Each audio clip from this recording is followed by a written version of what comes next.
When the room fell silent, the only sound left was the slow ticking of the ceiling fan above. Heavy, rhythmic, almost mocking. Every officer in the hall had been laughing moments ago. It was a typical post-briefing moment. Relaxed, loud, filled with that proud arrogance that only warriors of the sea carried.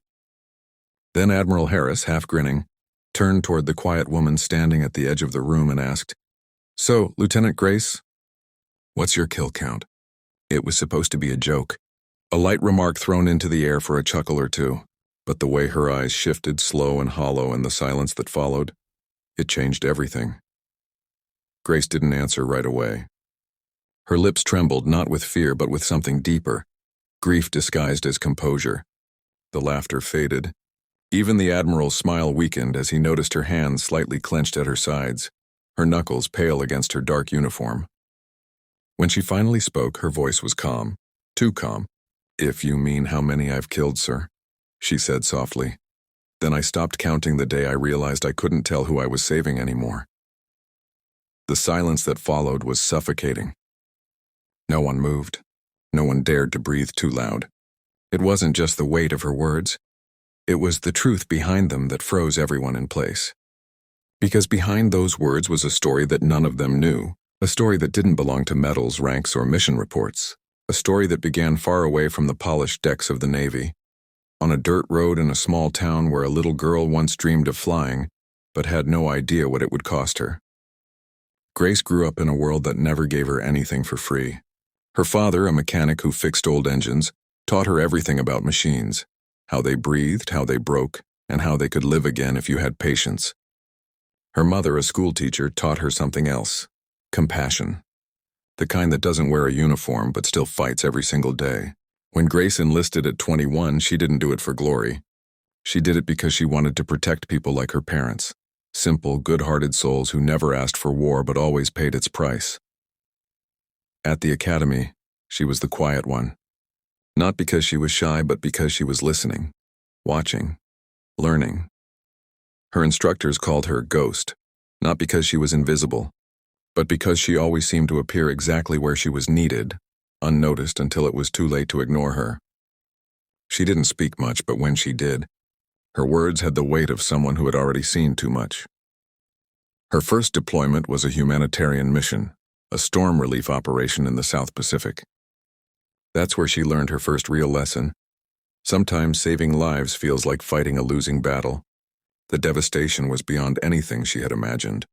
Entire villages wiped out, children clinging to debris, families searching for names that would never answer again. Grace spent days pulling survivors from the wreckage, flying evac choppers in impossible weather, pushing her limits until her body gave up before her will did.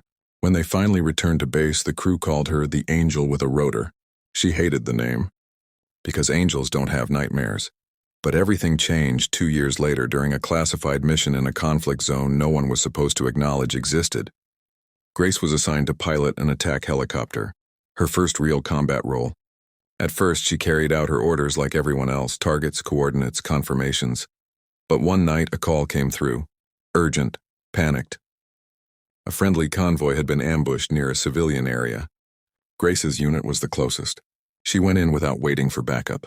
The firefight that followed would haunt her forever. The coordinates were wrong. The intel was outdated, and when the smoke cleared, Grace realized what she had done. Half the enemy targets were unarmed villagers caught in the chaos. It wasn't her fault, not entirely. But in war, accountability doesn't care about intentions.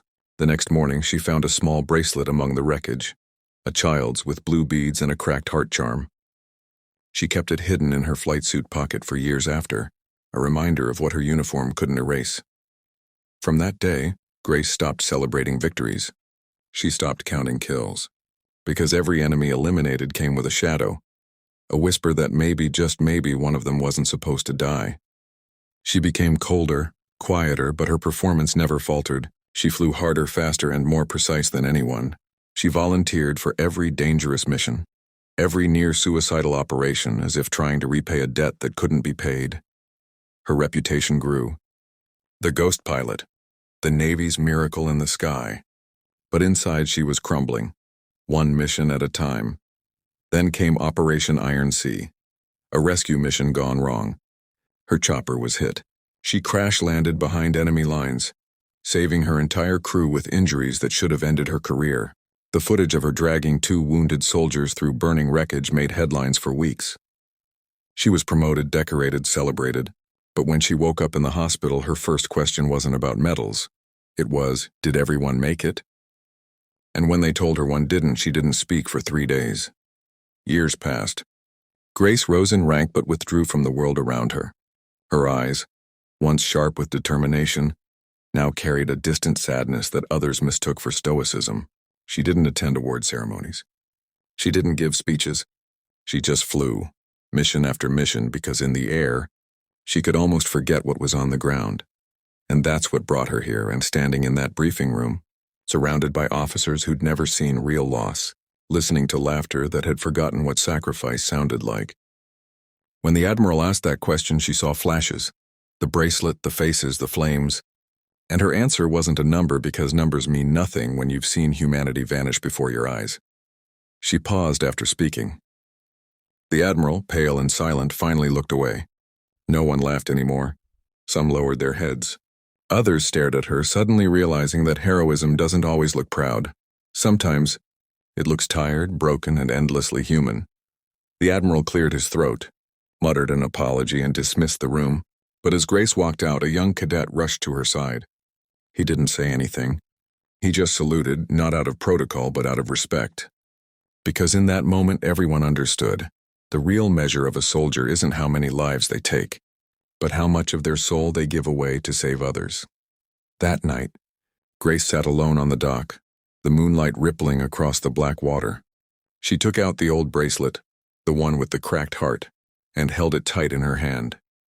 The waves whispered softly against the shore, and for the first time in years she whispered back, "I'm sorry." Then she looked up, and for just a moment, the stars above seemed to shimmer like eyes watching over her, forgiving her.